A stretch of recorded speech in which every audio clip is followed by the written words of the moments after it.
This would happen in a high-speed accident if there was no airbag, even if the driver fastened their seatbelt.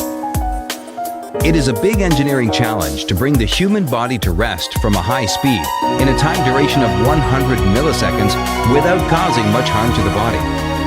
Let's learn about this life-saving technology by understanding the mechanism of airbag inflation, which, interestingly, happens thanks to a chemical explosion. Seatbelts are supposed to hinder the movement of a human body.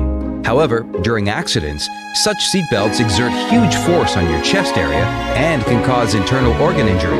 To avoid this huge force on the chest, modern seatbelts slightly release the seatbelt with the help of a torsion bar. This action makes the upper body slightly move forward, but once the torsion bar is done with the belt release, the upper body's movement is arrested here.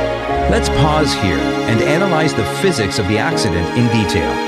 Please note that the seatbelt arrests the motion of your upper body, excluding your neck and head. When only your upper body is arrested and the neck and head are not arrested, you can guess what will happen. The head goes in a perfect pendulum movement in a high-speed accident. The devastation can be horrific, even with the seatbelt. This is why engineers came up with the idea of airbags. Airbags have a cushioning effect and at the same time prevent you from hitting the dashboard.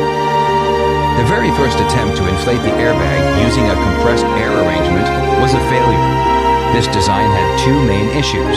One, the spring was not able to determine the crash accurately. Two, the compressed air was not able to fill the airbag fast enough to prevent damage from the crash. For these reasons, they were not commercially used.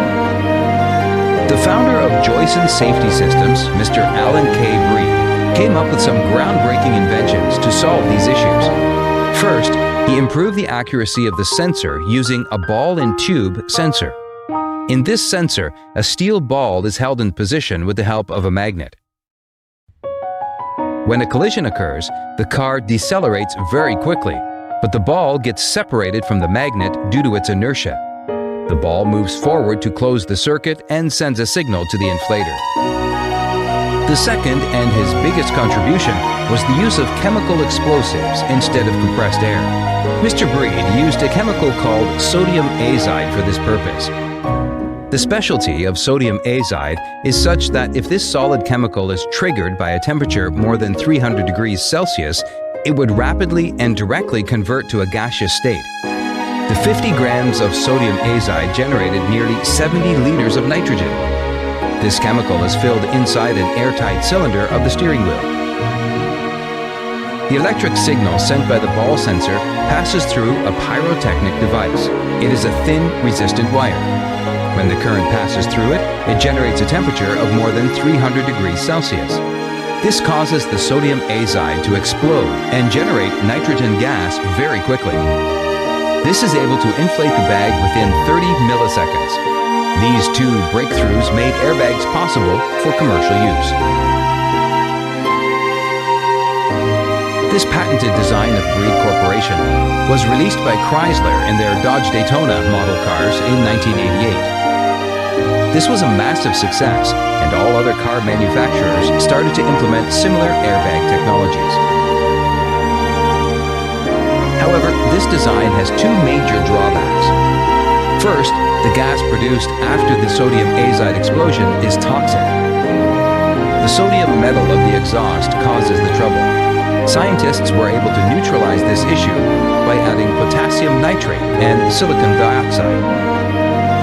Do you remember the infamous Takata's 67 million airbag recall incident? This incident happened due to a notorious property of sodium azide. They absorb moisture content easily. If there is a leakage in the design stage or manufacturing, sodium azide will absorb moisture. After the moisture absorption, when triggered, the chemical will undergo violent explosions, causing the rupturing of airbags and shrapnel flying to the passengers. This is exactly what happened with Takata's airbags. Eventually, the company went bankrupt. To avoid such unfortunate incidents, the addition of a drying agent will be helpful, and strict quality control measures are required for components like airbags. Nowadays, sodium azide is replaced by guanidine nitrate as a gas generator. It is less toxic than sodium azide and is less explosive. It is not sensitive to moisture. Now we need not worry about the explosion and harmful gases.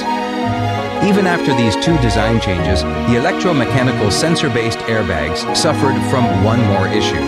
They would occasionally get activated even when they fell in a pothole. The reason? The electrical switches do not provide information about the rate of deceleration, which is necessary to determine the severity of the crash. That means it can't distinguish between a pothole and a crash. This is why, to detect the crash more accurately, nowadays, MEMS sensors are used with an advanced electronic control unit. This is a capacitance-based method, and the severity of the crash can easily be determined. ECU also takes input from the wheel speed sensors, gyroscopes, brake pressure sensors, and seat occupancy sensors. The algorithm determines when to trigger the gas generator and how much to inflate the airbag based on the severity of the crash. The igniter ignites the explosive within 2 milliseconds and fills the bag within 20 to 30 milliseconds. The airbag remains fully open for 100 milliseconds. Now, the airbag is ready to cushion you. The airbag spreads the impact force over a larger area. It not only inflates, but also deflates to slow you down during impact. While deflating, it gives more time to travel. You can see two vent holes in airbags. The air vents out from these holes, and the airbag deflates to slow down your body.